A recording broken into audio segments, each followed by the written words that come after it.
Good evening friends. लगभग 11 दिन के खूनी जंग के बाद 21 मई को इजरायल और हमास के बीच फाइनली सीज फायर एग्रीमेंट हुआ। इस लड़ाई में कम से कम 230 पैलेस्टीनियंस ने अपनी जान गंवाई, जिसमें 65 चिल्ड्रेन और 39 वोमेन भी थे और 1700 से ज़्यादा लोग घायल हुए। हालांकि ज़्यादा लॉस पैलेस्टीन को ही झेलना पड़ा, पर इजरायल में भी 12 लोगों के मरने की खबर आई, जिसमें एक 5 साल का बच्चा और एक 16 साल की लड़की भी थी। इस क्राइसिस की शुरुआत 6 मई से हुई, जब कुछ पैलेस्टीनियन प्रोटेस्टर्स ने यह एंटिसिपेट किया कि इजराइल के सुप्रीम कोर्ट ने 6 पैलेस्टीनियन फैमिलीज को शेख जर्रा खाली करने का आदेश दिया है। शेख जर्रा, जहां फिलहाल पैलेस्टीनियंस की पॉपुलेशन ज़्यादा है, 70-80 साल से एक डिस्प्यूटेड एरिया रहा है। 1948 के अरब इजरायली वॉर के बाद ये एरिया नो मैंस लैंड के पास था, जो कि जॉर्डन के कब्जे वाले ईस्ट जेरूसलेम और इजराइल के कब्जे वाले वेस्ट जेरूसलेम के बीचों बीच पड़ता था। बाद में 1967 के 6 डे वॉर में इजराइल के जीत के बाद शेख जर्रा पर पूरा कंट्रोल इजराइल का हो गया और तब से इजरायली गवर्नमेंट का डायरेक्टली या फिर इनडायरेक्टली ये एम रहा ही है कि कैसे भी शेख जर्रा में रह रहे पैलेस्टीनियंस, जो कि मोस्टली रिफ्यूजीज है, उन्हें वहाँ से हटा दिया जाए। सिर्फ यही नहीं, उसके एक दिन बाद 7 मई को इजरायली पुलिस ने अल अक्सा मॉस्क में जमा हुए पैलेस्टीनियंस को बाहर निकालने के लिए टीयर गैस, रबर बुलेट्स और स्टन ग्रेनेड्स का भी इस्तेमाल किया। आपकी जानकारी के लिए बता दूं कि अल अक्सा मॉस्क मक्का और मदीना के बाद इस्लाम में सबसे पवित्र जगह है, पर यह मॉस्क टेम्पल कंपाउंड में है, जो कि ज्यूज के लिए भी एक होली प्लेस है। काफ़ी कन्फ्यूज़न हो गया ना? चलिए आपको कुछ रिलेटेबल बताता हूँ, शायद आपको एनालॉजी निकाल पाए। इसी साल अप्रैल महीने में पास ओवर, जो कि एक ज्यूइश रिलीजियस फेस्टिवल है, और रमदान के वक्त अल अक्सा मॉस्क और पूरा का पूरा टेम्पल कंपाउंड इजरायलीज और पैलेस्टीनियंस के बीच कन्फ्लिक्ट का हब था। इजरायल और जॉर्डन के बीच हुए एग्रीमेंट, जिसके मुताबिक वो mosque area in general non Muslims के लिए नहीं है, उस एग्रीमेंट को तोड़ते हुए वहाँ रह रहे ज्यूज ने कंपाउंड के अंदर अपनी रिलीजियस बुक तोराह ले जाकर रिलीजियस प्रेयर्स पढ़े। कुछ रिलेटेबल लगा?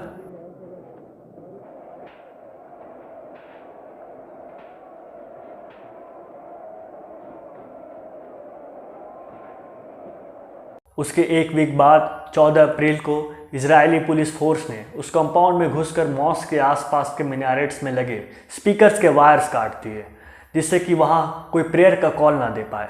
अपने डिफेंस में इजरायली पुलिस ने यह कहा कि स्पीकर से आ रही आवाज़ से वेस्टर्न हॉल में हो रहे इजरायली प्रेसिडेंट रेवेन रूबिन के इवेंट में डिसरप्शन हो रहा है। पर इन सब चीज़ों के बावजूद इतना तो हम कह ही सकते हैं कि सारे रिलीजियस कन्फ्लिक्ट्स भी 11 दिन के वॉर में रिजल्ट तो नहीं कर सकते, जहां लगभग 250 से ज़्यादा लोगों ने अपनी जान गंवाई और न जाने कितने मिसाइलों का यूज़ किया गया। तो आसपास रह रहे इन दोनों कम्युनिटीज़ के बीच इतनी नफरत कहाँ से आई? जाहिर है कि इसके पीछे एक लंबी हिस्ट्री है, लगभग 100 साल पुरानी हिस्ट्री, जिसका आज तक कोई नतीजा नहीं निकल पाया है, जिसका अब तक कोई सल्यूशन नहीं निकल पाया है। चलिए उसी हिस्ट्री को ब्रीफ में समझने की कोशिश करते हैं।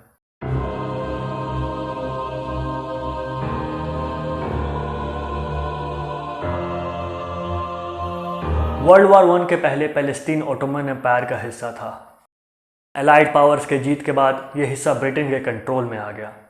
उस वक्त पैलेस्टीन की पॉपुलेशन में अरब्स मेजॉरिटी, जिन्हें पैलेस्टीनियन अरब्स भी कहा जाता है, और ज्यूज माइनॉरिटी थे। पूरे यूरोप भर में ज्यूज पर हो रहे अत्याचार को संज्ञान में रखते हुए इंटरनेशनल कम्युनिटी ने ब्रिटेन को पैलेस्टीन में ज्यूज के लिए एक नेशनल होम एस्टेब्लिश करने का टास्क दिया। ज्यूज मानते हैं कि पैलेस्टीन उनका एंसेस्ट्रल होम है, पर जो कि पैलेस्टीनियन अरब्स वहाँ काफ़ी वक्त से अनकंटेस्टेड राइट्स के साथ रह रहे हैं, उन्होंने ब्रिटेन के इस मूव को अपोज किया। 1920 और 1940 के बीच पैलेस्टीन में ज्यूज का माइग्रेशन काफ़ी तेज़ी से बढ़ने लगा, जिसमें से ज़्यादातर वो लोग थे जो सेकेंड वर्ल्ड वॉर ख़त्म होने से पहले पूरे यूरोप भर में हो रहे ज्यूज के नरसंहार, खासकर कि नाज़ी जर्मनी से बचने के लिए आए थे। इसी बीच ज्यूज और अरब में हिंसा बढ़ने लगी और पैलेस्टीन में चल रहे ब्रिटेन के हुकूमत के खिलाफ भी आंदोलनों का सिलसिला शुरू हो गया।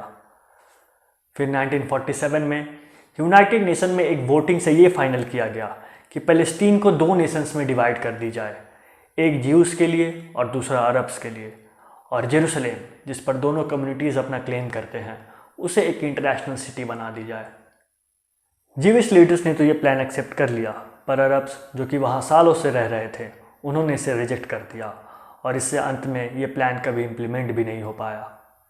फिर 1948 में प्रॉब्लम ना सॉल्व कर पा रहे ब्रिटिश रूलर्स ने फ़लस्तीन छोड़ दिया और फ़लस्तीन में एक जीविश स्टेट के एस्टेब्लिशमेंट के लिए लड़ रहे जीविश लीडर्स ने स्टेट ऑफ इज़राइल के क्रिएशन की घोषणा कर दी।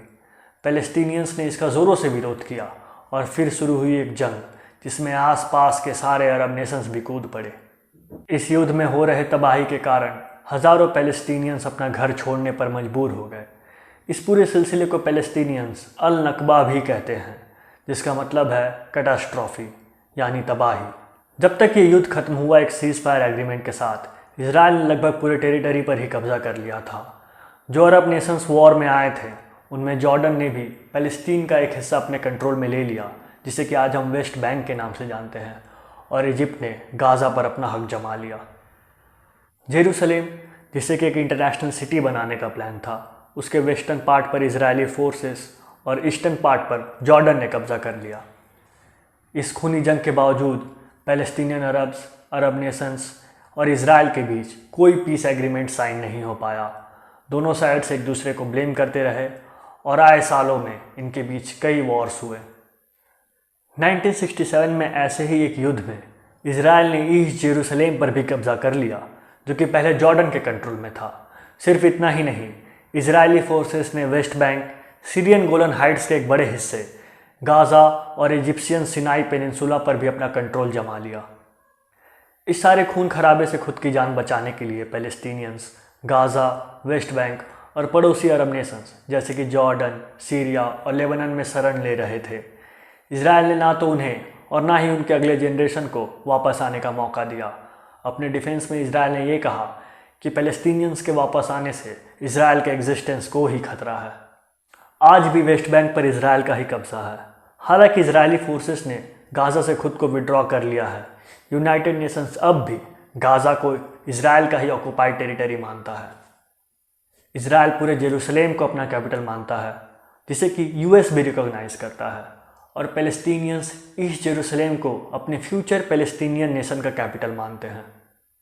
लास्ट 50 ईयर्स में इजराइल ने काफ़ी तेज़ी से अपने कंट्रोल में लिए गए सभी एरियाज़ में सेटलमेंट्स बना लिए, जहाँ की आज लगभग 6 लाख से भी ज़्यादा ज्यूज़ रहते हैं।